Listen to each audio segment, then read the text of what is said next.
अस्सलामु अलैकुम वरहमतुल्लाहि वबरकातुहू। मैं हूं अब्दुल वहाब और आप देख रहे हैं नुक्ता गाइडेंस चैनल। नाजरीन, सेहत अल्लाह ताला की बहुत बड़ी नेमत है और हर इंसान के साथ बीमारी और सेहत का जो मामला है वो लगा हुआ है और इसका सामना इंसान को करना पड़ता है।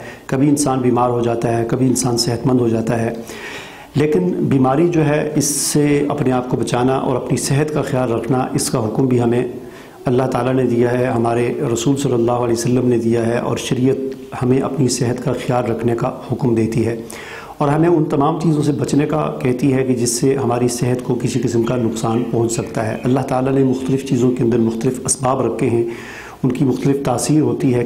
कोई चीज़ किसी इंसान के लिए मुफीद होती है, किसी इंसान के लिए मुफीद नहीं होती। तो सेहत का ख्याल रखना ये हर इंसान के लिए ज़रूरी है। तो आप YouTube पर वीडियोस देखते रहते होंगे, टेक्नोलॉजी की वीडियो देखते होंगे, कौन सा मोबाइल आया, कौन सा लैपटॉप आया, कौन सी फ़लाँ चीज़ आई, मुख्तलिफ़ अपनी जो है पसंद की चीज़ें देखते होंगे।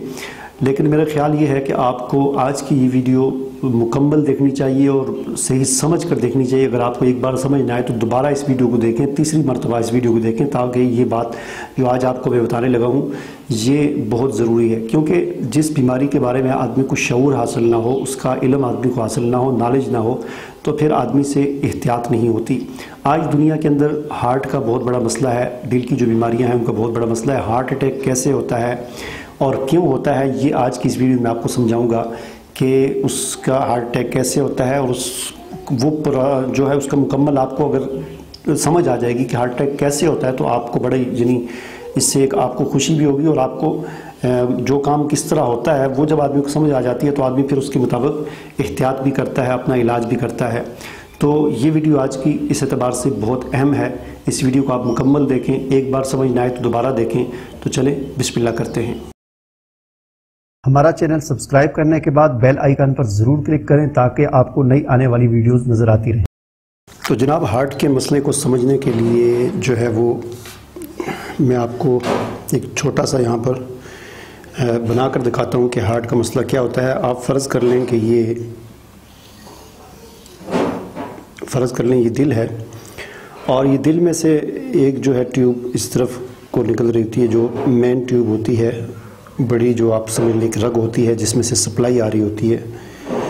तो इसमें से फिर एक इस तरफ को निकल रही है, ठीक है जी, और एक ऊपर को जा रही है, दिमाग को सप्लाई जा रही है, ठीक है। वहाँ से एक लेफ़्ट को निकल रही है और फिर जो है एक जो है वो ये हार्ट के पीछे चली जाती है, पीछे से जाकर यहाँ से निकल जाती है और ये जिस्म को, बाकी जो जिस्म होता है उसको सप्लाई जा रही है। और फिर यहाँ से ये आगे जो मुख्तलिफ़ गुर्दे हैं, जिगर है, उनको जो है यहाँ से सप्लाई जा रही है, ठीक है जी। और ये बाकी जो जिस्म है उसको सप्लाई मुख्तलिफ़ जो है वो जा रही है और फिर ये नीचे आकर ये समझ लें नीचे टांगों को सप्लाई जा रही है, ठीक है। तो इस तरह ये नीचे पूरे जिस्म को खून की सप्लाई जा रही होती है, ये दिमाग की तरफ जा रही है, ये बाकी। तो ये इसमें जो है ये आपको थोड़ा समझ आ गया होगा कि ये हार्ट की, दिल की जो है वो इस तरह की शक्ल होती है। तो ये तो सप्लाई पीछे से आ रही है और आगे आ भी रही है और जा भी रही है, मुख्तलिफ हिस्सों में पूरे जिस्म में सप्लाई जा रही है। ख़ुद दिल को जो खून की ज़रूरत होती है उसकी जो है ट्यूब जो है यहाँ से इस तरह आ रही होती है, ठीक है जी, एक इस तरह आ रही होती है। अब इसमें से जो है वो एक इधर निकल रही है, एक इधर निकल रही है, ठीक है जी, इस तरह मुख्तलिफ निकल रही होती हैं।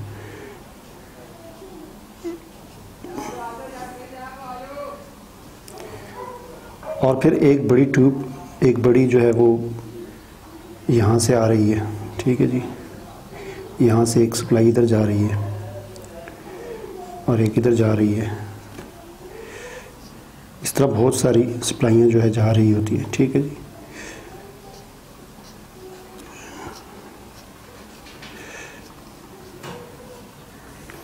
तो ये दिल की समझ लें कि सूरत हाल होती है, इसकी जो सप्लाई आ रही होती है।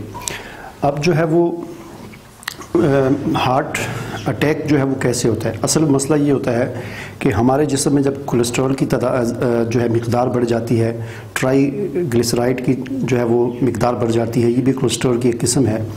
तो ये जब बढ़ती है तो असल में होता ये है कि हम फ़र्ज़ कर लेते हैं इनमें से कोई भी एक रग जो है उसको हम फ़र्ज़ कर लेते हैं, ये वो आप समझ लें कि रग है। और इसमें से होता ये है कि जब मिक़दार कोलेस्ट्रॉल की बढ़ती है तो वो इस रग के अंदर आकर जमा होना शुरू हो जाती है। ठीक है जी, पहले थोड़ी सी जमा हो जाती है, फिर कुछ अर्से के बाद थोड़ी सी और हो जाती है, फिर थोड़ी सी और बढ़ती है, फिर करते करते इतनी ज़्यादा बढ़ जाती है कि सप्लाई रग इतनी बंद हो जाती है, ये ट्यूब जो है बंद हो जाती है। और एक वक्त आता है कि ये करते करते पूरी जो है रग ये बंद हो जाती है और खून की सप्लाई जब बंद होती है, अब ये जो इसको ब्लॉकेज कहते हैं। ये जो ब्लॉकेज होता है ये किसी भी जगह पर हो सकता है, ये ब्लॉकेज इस जगह पर भी हो सकता है, यहाँ भी हो सकता है, यहाँ पर भी हो सकता है। किसी भी जगह पर जब मुकम्मल ब्लॉकेज हो जाता है तो वहाँ से आगे खून की सप्लाई रुक जाती है, जिससे हार्ट अटैक होता है। अब तीसरी बात यहाँ पर ये समझ लें कि ये जो ब्लॉकेज जो होता है ये असल में ब्लॉकेज के ऊपर एक वो होती है, एक तय चढ़ी। हार्ट अटैक होता क्या है, यानी ब्लॉकेज अगर इतना सा भी है ना तो इसके ऊपर एक पर्दा होता है। ठीक है जी, इस तरह एक पर्दा बना होता है। तो किसी भी वक्त दबाव जब ज़्यादा पड़ता है तो ये पर्दा फटता है, तो फटने से समझ लें एक धमाका होता है और धमाके से ये पर्दा यहाँ से फटता है, तो ये जितना ब्लॉकेज अंदर जो कोलेस्ट्रॉल वगैरह होता है वो सारा निकल कर एकदम से सारी जगह जो खाली जगह होती है उसको बंद, इतना तो पहले से बंद है इतना सा, और इसको बंद कर देता है और हार्ट अटैक इसको कहा जाता है एकदम से। तो अब जो है दूसरी बात यहाँ पर समझने की ये है कि जिस्म को कितने खून की दिल को कितने खून की ज़रूरत, सप्लाई कितनी चाहिए जिससे इंसान जो है वो ज़िंदा रह सकता है और हार्ट अटैक नहीं होता। तो पहली बात ये समझ लें कि जब आदमी की उम्र 18-20 साल होती है उससे पहले ये मसला नहीं होता, उसके बाद ये ब्लॉकेज बनना शुरू हो जाता है। ये आदमी की जो खुराकें होती हैं, ऑयल वाली चीज़ें हम खाते हैं, डालडा खाते हैं, घी खाते हैं, जिनमें कोलेस्ट्रॉल होता है, तो ये ब्लॉकेज यहाँ पर इन ट्यूब जो होती हैं इनके अंदर बनना शुरू हो जाता है 20 साल के बाद। अब वो हर एक आदमी का मुख्तलिफ होता है, किसी का बड़ी तेज़ी के साथ बन के बंद हो जाता है, किसी का थोड़ा थोड़ा आहिस्ता आहिस्ता बनता है, किसी का वो आखिर में जाकर 70-80 साल की उम्र में जाकर बनता है। तो इसका ज़्यादा ताल्लुक़ आदमी की खुराक के साथ होता है। तो अब हमारे जो दिल है इसको सप्लाई कितनी चाहिए, तो इसमें समझने वाली बात यह है कि आप यूँ समझ लें कि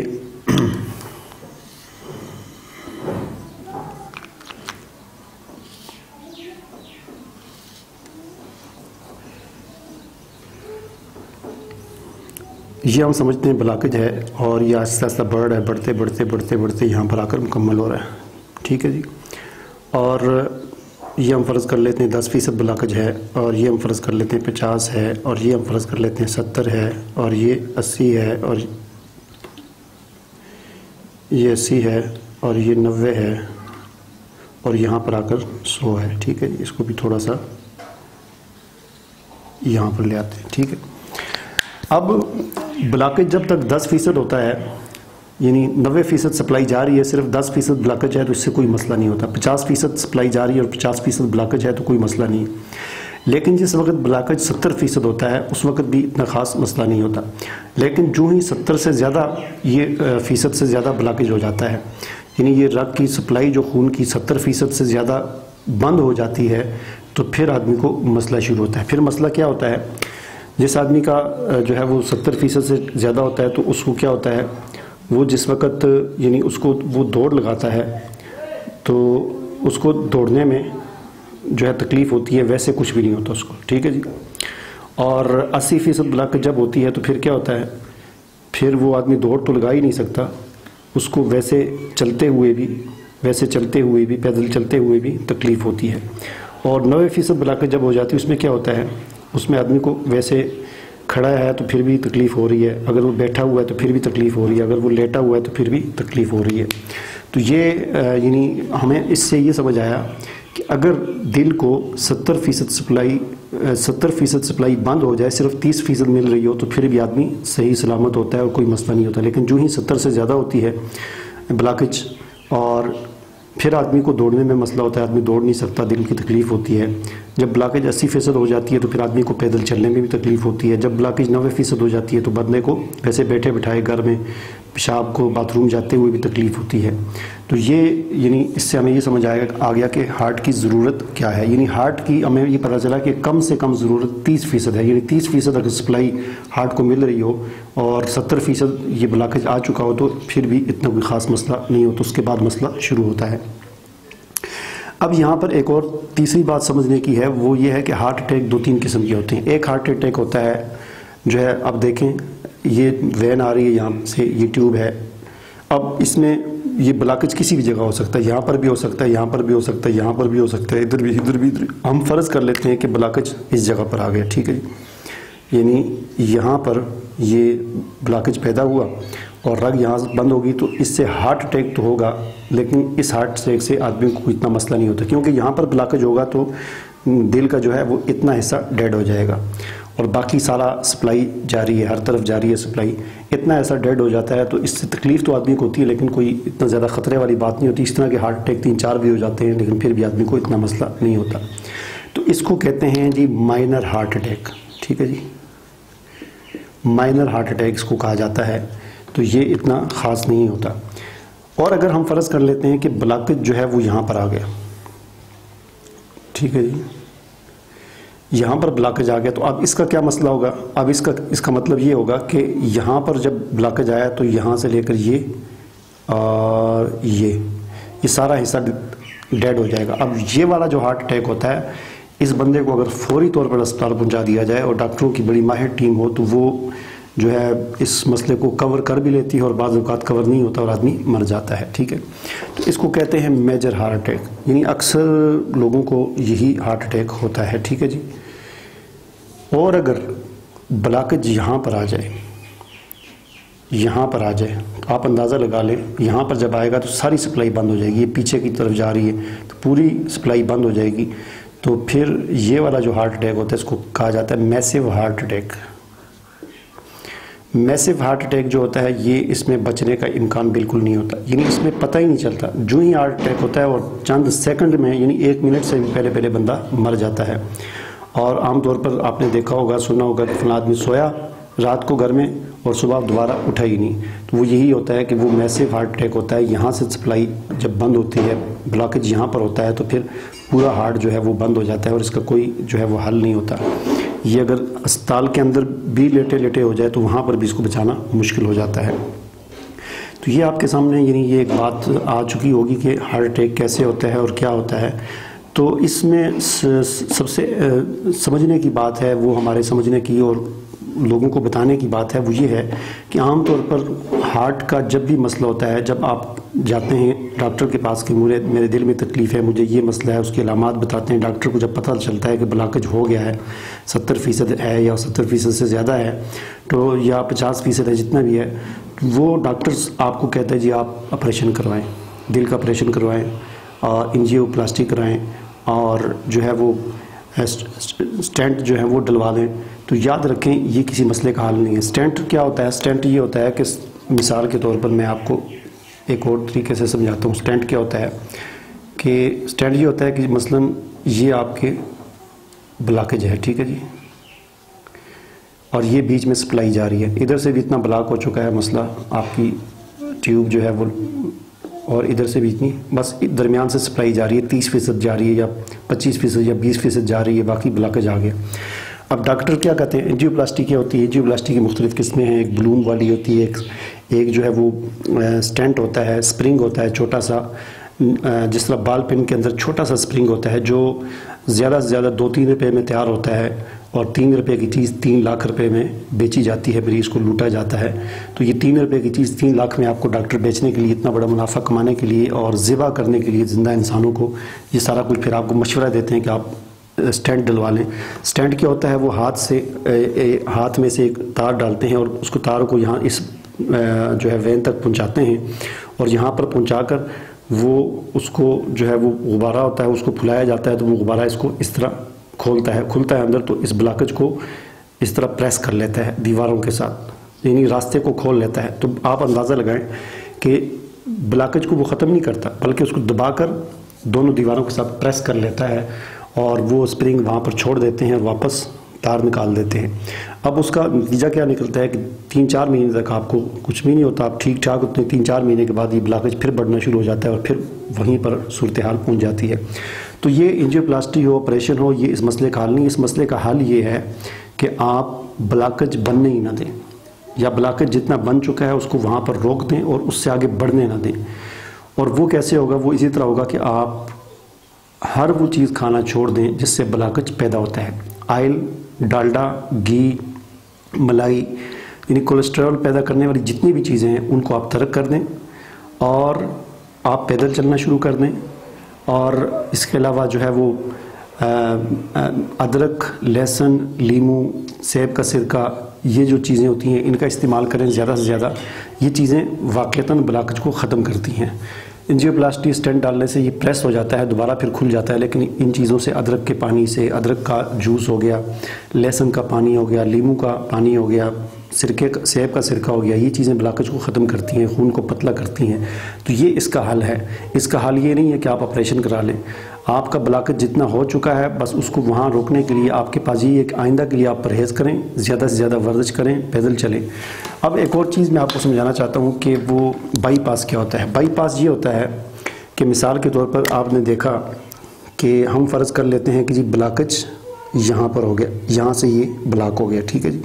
अब बाईपास ये होता है कि यहाँ से सप्लाई आ रही है तो यहाँ से एक मसनूई वो डाल देते हैं, आप समझ लें एक रग डालते हैं और इसको यहाँ से सप्लाई दे देते हैं। जिस तरह आमतौर पर बाईपास होता है कि एक शहर के बाहर से सड़क गुजर रही होती है, तो यहाँ से ब्लॉक हुआ तो इन्होंने यहाँ से करके तो आगे को सप्लाई दे दी।